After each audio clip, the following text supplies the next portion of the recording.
ओडिशा के मुख्यमंत्री नवीन पटनायक ने एक बार फिर केंद्र के साथ जाने का ऐलान कर दिया है। हालांकि उनके केंद्र के साथ इंडिया से भी अच्छे संबंध रहे हैं। पटनायक ना तो पूरी तरह एनडीए के हैं और ना ही इंडिया के।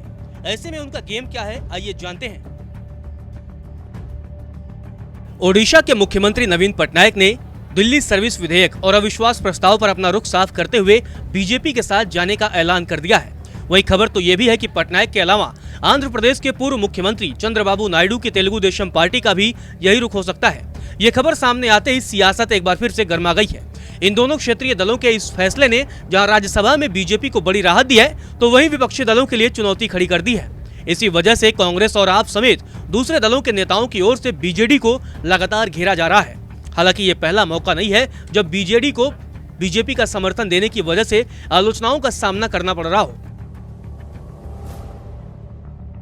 साल 1997 में पार्टी के गठन के बाद से ही बीजेपी कई मौकों पर नवीन पटनायक की पार्टी बीजू जनता दल का समर्थन हासिल करती रही है। साल 2019 में बीजेपी के नेतृत्व वाले एनडीए गठबंधन बीजेडी के दम पर राज्यसभा में 3 राजनीतिक रूप से अहम विधेयक पास कराने में भी कामयाब रहा था।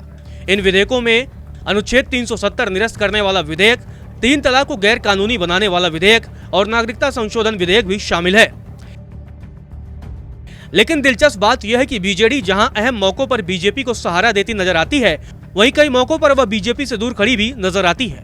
पिछले 2 दशकों में नवीन पटनायक की राजनीति पर नजर डालें तो एक बात स्पष्ट रूप से नजर आती है कि उनके केंद्र सरकार के साथ हमेशा मधुर संबंध रहे हैं। नवीन पटनायक के जीवन पर किताब लिखने वाले रूबिन बनर्जी का कहना है कि नवीन पटनायक की राजनीतिक खूबसूरती यही है कि केंद्र में जो भी पार्टी सत्ता में आए उसके साथ उनके संबंध काफी अच्छे रहे हैं। जब वाजपेयी सत्ता में थे तो नवीन पटनायक के वाजपेयी और आडवाणी दोनों के साथ करीबी संबंध थे।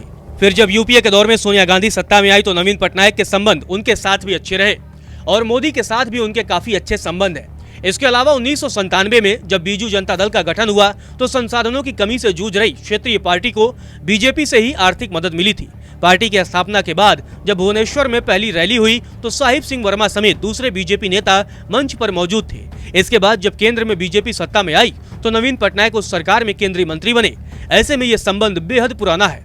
गौरतलब है कि नवीन पटनायक एक ऐसे नेता हैं जिन्हें भारत के 2 बड़े राजनीतिक गठबंधन अपनी ओर खींचने का लगातार प्रयास करते रहते हैं। लेकिन बीजेडी हर मौके पर यह दिखाने की कोशिश करती आई है कि वो दोनों गठबंधनों से दूर रहना चाहती है। हालांकि बावजूद इसके समय समय पर पटनायक का बीजेपी की ओर झुकाव दिखी जाता है।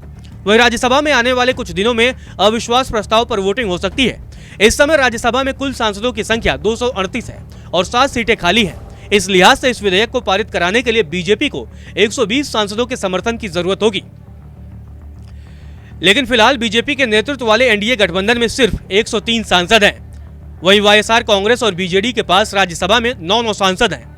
ऐसे में एनडीए को इन दोनों पार्टियों का समर्थन मिलने से बीजेपी के लिए राज्यसभा में यह विधेयक पारित कराना आसान हो जाएगा।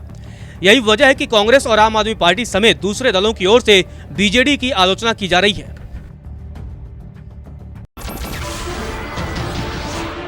नमस्कार, मैं हूं मानक गुप्ता। अगर आपको हमारा ये वीडियो पसंद आया हो तो इसे लाइक और शेयर जरूर करें और हाँ, हमें सब्सक्राइब और फॉलो करना ना भूलें ताकि आप देश और दुनिया की कोई खबर मिस ना करें। तो जुड़े रहिए हमारे साथ और देखते रहिए न्यूज़ 24।